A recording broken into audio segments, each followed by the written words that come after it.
Meet എല്ലാ വർഷത്തെ ഈ വർഷം പൊലിമ കുറച്ച് കുറവാണ്. കാരണം എല്ലാ പ്രാവശ്യവും പാട്ടും പരിപാടികളൊക്കെ ഉണ്ടാവാറുണ്ട്. നമ്മുടെ ഡയറക്ടർമാർക്ക് എന്നും ഒരു പരാതി ഉണ്ടാകുന്നുണ്ട്, പെയിന്റിനെ കുറിച്ചൊന്നും പറയാൻ സമയം കിട്ടലില്ല എന്ന്. അപ്പോ ഇപ്പോഴും 2024 3ഓളം പ്രൊഡക്റ്റ് പുതിയതായിട്ട് വന്നിട്ടുണ്ട്. അപ്പോൾ അതിനൊക്കെ പറ്റി പറയുന്നവർക്ക് കാണും. നമ്മൾ ഈ പരിപാടി വെച്ച് കഴിഞ്ഞാൽ ആകെ കുറഞ്ഞ സമയമല്ലേ ഉള്ളൂ. 6 മണി തൊട്ട് പറഞ്ഞാൽ 9 മണി ഭക്ഷണം കഴിക്കുന്നത് വരെ കുറഞ്ഞ സമയമുള്ളൂ.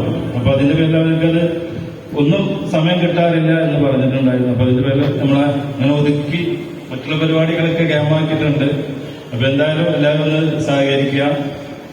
വാൾമാക്സിനെ കുറിച്ച് നമ്മള് ഡീലർമാരൊക്കെ കൂടെ പറയാൻ വന്നിട്ടുണ്ട്, എംഡിമാരുണ്ട്. 20 വർഷം മുന്നേ കുട്ടിയും പ്രൈമറും വെച്ച് തുടങ്ങിയ ഒരു സ്ഥാപനം ഇന്ന് അന്താരാഷ്ട്ര വിപണിയിൽ വളരെ പ്രാധാന്യം നിലനിൽക്കുകയാണ്. കാരണം അന്താരാഷ്ട്ര വിപണിയിൽ എത്രത്തോളം അവർക്ക് ചലിക്കാൻ പറ്റുമോ അത്രത്തോളം ചലിച്ചിട്ടുണ്ട്. ഞങ്ങൾ എല്ലാ വർഷത്തിലും ഇവരെ ഇനാഗുറേഷൻ ബർത്ത്ഡേ എല്ലാ വർഷത്തിലും ആഘോഷിക്കുമ്പോൾ ഞങ്ങൾ പോകാറുണ്ട്. അവർ അറിയിച്ചിട്ടുള്ളത് 2024 ആകുമ്പോൾ അവരുടെ ടേൺ ഓവർ 100 കോടിയിൽ മേലെ കവിഞ്ഞിട്ടുണ്ട് എന്നുള്ളതാണ്. മാത്രമല്ല ഇവര് വാൾമാക്സ് ഇന്ന് കേരളത്തിൽ മാത്രമല്ല സ്വാഗതം ചെയ്യുന്നു. പിന്നെ നമ്മളെ ക്ഷണം സ്വീകരിച്ച് ഇവിടെ എത്തിയിട്ടുള്ളത് വാൾമാക്സിന്റെ മാനേജിംഗ് ഡയറക്ടറായ സുധീർ വി ആന്റണി. ആന്റണിയെ ആദ്യമായി വേദിയിലേക്ക് സ്വാഗതം ചെയ്യുന്നു.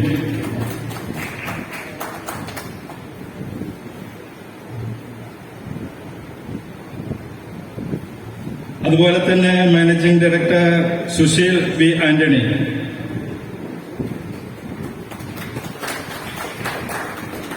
ആദ്യമായി വേദിയിലേക്ക് സ്വാഗതം ചെയ്യുന്നു. അതുപോലെ തന്നെ ഡയറക്ടർ. എന്താണ് തിരൂരുകാർക്ക് ഒരു നമസ്കാരമൊക്കെ പറഞ്ഞിട്ട് തിരിച്ചു പറയാനായിട്ട് മടിയാണ്. മലപ്പുറക്കാരൊക്കെ നല്ല വിട്ടുവിട്ട് മാറി നമസ്കാരം തിരിച്ചു പറയണമെന്നാണ് കേട്ടത്. എല്ലാം പറഞ്ഞ നമസ്കാരം. എന്താണ് ഒരു ഉഷാറില്ലാത്ത എങ്ങനെ കയറി വന്നേ? ഇങ്ങോട്ട് കുറച്ചുപേര് കയറിയിരിക്കണം. ഞാൻ വേറൊരു സംഭവം പറഞ്ഞുതരാം. ഇത് ഇന്നത്തെ പരിപാടി ഉണ്ടല്ലോ, ചുമ്മാ ഒരു പ്ലഷറിനുള്ളതാണ്, ഒരു മെഷർമെന്റിനുള്ളതാണ്. അല്ലാണ്ട് നിങ്ങളെ ക്ലാസ് എടുത്ത് ബോറടിപ്പിക്കാനോ കാര്യങ്ങൾക്കും ഒന്നുമല്ല. ഒരു 3-4 പ്രോഡക്റ്റ് അത് സാറ് പറഞ്ഞുതരും. കയറിയിരിക്കുവാണെങ്കിൽ ഞാൻ കുറച്ച് രസകരമായിട്ടുള്ള ക്വസ്റ്റ്യൻ ചോദിക്കാം, അടിപൊളി സമ്മാനം തരും. കയറിയിരിക്കാൻ പറ്റുമോ? കയറിയിരിക്കുവാണെങ്കിൽ ഞാനിതൊരു 10 മിനിറ്റ് കൊണ്ട് തീർക്കും. ഇല്ലെങ്കിൽ ഒരു അരമണിക്കൂർ എടുക്കും കേട്ടോ. കയറി വാ, ഇവിടെ വന്നു. എല്ലാവരും നമ്മൾ പഠിക്കുമ്പോ ആ സംഭവം അബ്സോർബ് ചെയ്യാണ്ട് അടിച്ചു തെറിപ്പിച്ച് വിടണം. അതിനാണ് സിലിക്ക് ആഡ് ചെയ്യുന്നത്. മനസ്സിലായോ? ഓരോ പ്രോഡക്റ്റിനും ഓരോ ധർമ്മമുണ്ട്. അതിന് ഓരോ ഈ പറയുന്ന വർക്കുകൾ ചെയ്യാനായിട്ടും ഓരോ റോ മെറ്റീരിയൽ ആഡ് ചെയ്യണം. എന്നാലും ഈ സംഭവങ്ങളെല്ലാം വരുള്ളൂ. ഓക്കെ, ഇപ്പൊ ഞാൻ കൂടുതൽ കാര്യങ്ങളോട് പറയുന്നില്ല. അടുത്ത പ്രോഡക്റ്റിനെ കുറിച്ച് ഒരു 4-5 പ്രോഡക്റ്റിനെ കുറിച്ച് ബഹുമാനപ്പെട്ട നമ്മുടെ ഡയറക്ടർ പറഞ്ഞു നിർത്തും. അപ്പൊ വെറുപ്പിച്ചോ? ഓ വെറുപ്പിച്ചില്ലല്ലോ. എല്ലാവരും കൈയിടുക. Okay, thank you. ഭാഷ മനസ്സിലാവാൻ ക്ഷമിക്കാം. എന്നെ ഇവിടെ സംസാരിച്ചപ്പോ ഈ ചേട്ടൻ എപ്പോഴും മെർക്കുറിനെ കയറി പിടിക്കുന്നത്, ഒരാളെ ലെഡിനെ കയറി പിടിക്കുന്നത്. ഈ മെർക്കുറിയും ലെഡൊക്കെ ഉപയോഗിക്കുന്നത് ഏത് പെയിന്റിലാണെന്ന് ആരും മനസ്സിലാക്കണം. അത് ഓയിൽ ബേസ്ഡ് പെയിന്റില്ല, ഇനാമൽ പോലത്തെ പെയിന്റ്. അപ്പൊ പെയിന്റ് ശരിക്കും പറഞ്ഞാൽ 2 വിഭാഗമുണ്ട്. ഒന്ന് വാട്ടർ ബേസ്ഡ്, വെള്ളത്തിൽ ലയിക്കുന്ന പെയിന്റും ഒന്ന് സോൾവെന്റിൽ ലയിക്കുന്ന പെയിന്റും. അപ്പൊ അതാദ്യം നമ്മൾ മനസ്സിൽ കൊണ്ടുവരണം. ഈ സോൾവെന്റ് തന്നെ നമ്മൾ ഇനാമല് പോലത്തെ അല്ലെങ്കിൽ ഗുഡ് പ്രൈമർ ഇനാമൽ പോലത്തെ പ്രൊഡക്റ്റുകളിൽ ഉപയോഗിക്കുമ്പോൾ നമ്മൾ ഇനാമൽ തിന്നറാണ് ഉപയോഗിക്കുന്നത്. പക്ഷെ നമ്മളെന്ത് ചെയ്യും? എൻസി തിന്നർ ഉപയോഗിക്കും. അപ്പൊ ശരിക്കും യോജിക്കാത്തൊരു സാധനങ്ങൾ ഉപയോഗിച്ചുകൊണ്ടാണ് നിങ്ങൾ പെയിന്റ് അടിക്കുന്നത്. അപ്പൊ അതിനെന്ത് പറ്റും? ആ ബേസ് ആയിട്ടുള്ള പെയിന്റിന്റെ ക്വാളിറ്റിക്ക് വ്യത്യാസം ഉണ്ടാവും. NC പെയിന്റ് അടിക്കുന്ന സാധനങ്ങൾ എന്ന് വെച്ച് കഴിഞ്ഞാൽ അതാണ് ഈ ആസ്പ പോലത്തെ അങ്ങനത്തെ പെയിന്റുകൾ വരും. അതിലാണ് പോളിഷ് ഐറ്റത്തിലൊക്കെ നമ്മൾ ഉപയോഗിക്കുന്നതായിട്ടുമാണ് ഈ NC തിന്നർ.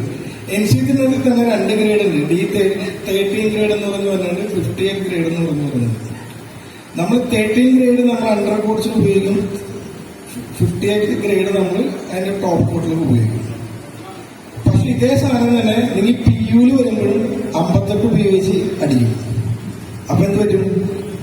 ആ PU-ന്റെ ക്ലോസ്നെസ് കട്ടാവാൻ തുടങ്ങും. അപ്പൊ നിങ്ങളെപ്പോഴും ഒരു പെയിന്റ് ഓയിൽ ബേസിൽ ഉപയോഗിക്കുമ്പോൾ അവർ അപ്പോക്സിക്ക് തിന്നുണ്ട്. നമ്മൾ അവിടെ എന്ത് ചെയ്യും? NC തിന്നർ ഉപയോഗിക്കും. അപ്പൊ ചില കാര്യങ്ങളിൽ നമ്മളുടെ ആരോ പഠിപ്പിച്ചതിൻ്റെ കൊണ്ട് ചെയ്യുമ്പോൾ ആ പ്രൊഡക്റ്റിന്റെ യഥാർത്ഥ ഗുണം നമുക്ക് കിട്ടില്ല. അപ്പൊ ഇത് കിട്ടാതെ വരുമ്പോഴുള്ള പ്രശ്നം എന്ന് വെച്ച് കഴിഞ്ഞാല് ആദ്യത്തെ വാളമാണത് പെയിന്റ് കമ്പനിയുടെ പ്രശ്നമെന്നുള്ളത്. കാരണം നിങ്ങളൊരിക്കലും നിങ്ങളുടെ തെറ്റിനെ പൂർണ്ണമായിട്ട് മനസ്സിലാക്കാൻ തയ്യാറാവില്ല. വന്നിട്ടുണ്ട്. അപ്പൊ അത് കൊടുക്കാനായിട്ട് നമ്മൾ നമ്മുടെ ഡയറക്ടേഴ്സിനെ വിളിക്കുകയാണ്. സുശീൽ സാർ, ജോസ് സാർ സ്റ്റേജിലേക്ക് വരിക. അറിയാം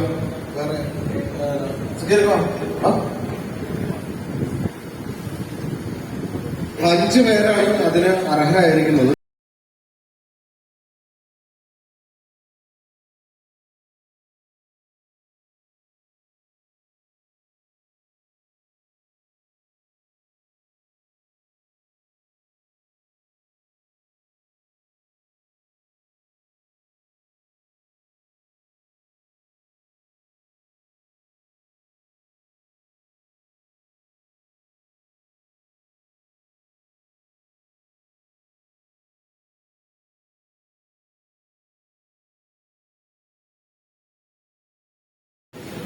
കുറച്ച് ആൾക്കാർക്ക് വേണ്ടി മാത്രമല്ല, ഇവിടെ നിന്ന് എല്ലാവരും ഇതുപോലെ അച്ചീവ് ചെയ്ത് വരണം. അത് നിങ്ങൾക്ക് സാധിക്കും. അടുത്ത പ്രാവശ്യം ഒരു മണിക്കൂറോളം നിന്ന് പ്രൈസ് കൊടുക്കാൻ, ഇതൊരു ഗിഫ്റ്റോ ക്യാഷ് പ്രൈസുകൾ കൊടുക്കാൻ നമുക്ക് സാധിക്കണം. അതിന് നിങ്ങളെല്ലാവരുടെയും മികച്ചൊരു സഹകരണം തരണം. പിന്നെ ഒരു കാര്യം, നമ്മൾ ഏത് കമ്പനിയുടെ പരിപാടിക്ക് വന്നാൽ ഒന്നുകൂടി ഉറക്കെ പറഞ്ഞ, അല്ലെങ്കിൽ ചിലപ്പോൾ മാറിപ്പോവും. അപ്പൊ ഇനി അടുത്ത വീണ്ടും കാണാവുന്ന വണക്കം. നമുക്ക് അടുത്ത പ്രാവശ്യം ഇതിനേക്കാൾ ഉഷാറാക്കാം. എന്തെങ്കിലും പെയിന്റ് പരമായ സംശയങ്ങൾക്ക് ഉണ്ടെങ്കിൽ നിക്കുമായിട്ട് കോൺടാക്ട് ചെയ്യുക. നിങ്ങൾക്ക് ഞങ്ങളുടെ ഭാഗത്തുള്ള എല്ലാവിധ സപ്പോർട്ടും സർവീസും തരുന്നതായിരിക്കും.